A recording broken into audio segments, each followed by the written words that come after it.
Oh, dito pala kayo. Paano yung laman itong bago? Welcome to the room.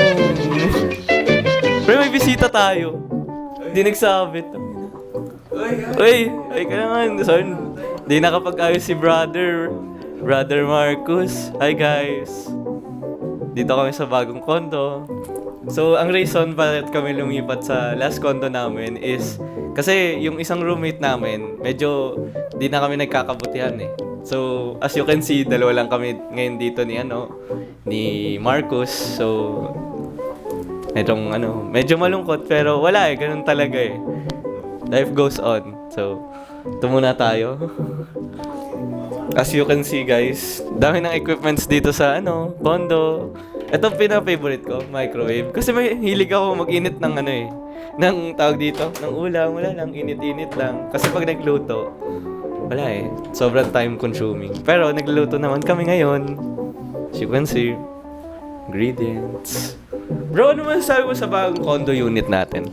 Sino yan ang may-ari ng kondo? Si Janice. Janice. Shout out Miss Janice. Ang mura nung sinisigal mo. Thank you. Mura. Against the light, guys. Sorry. Dito, yung CR. Yan. Problema dito, walang lock. Pero kung compare sa old condo namin, mas prefer talaga namin to. Ganda eh. Not bad. So, shout out. Baka may gusto kong shout out, bro. Shout out sa tropa natin. October 14 ngayon eh. Oh, sheesh. Happy B-Day. Walang shout out kahit si Sino? Si... Ay. Birthday. Happy birthday, Boss Matthew. Love you. Dito nag-aano yung kong roommate.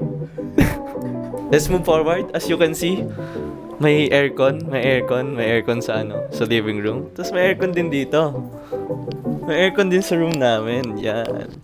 So, check natin kung magkano yung bill namin for the month kasi buong araw nakabukas yung aircon.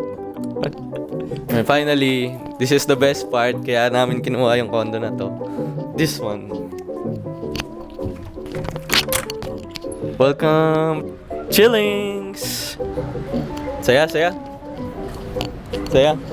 Di maganda yung sky ngayon kasi putang inang Manila yan. Puro usok eh. Hindi, legit. Usok na yan eh. Di ko na alam. Dito kami nag-chill lang. Dito kami nag-chill kasi wala lang. Ang presko eh. Kahit mausok, mahangin pa rin. So, dirty wind. So guys, that's it for the condo tour. Thank you.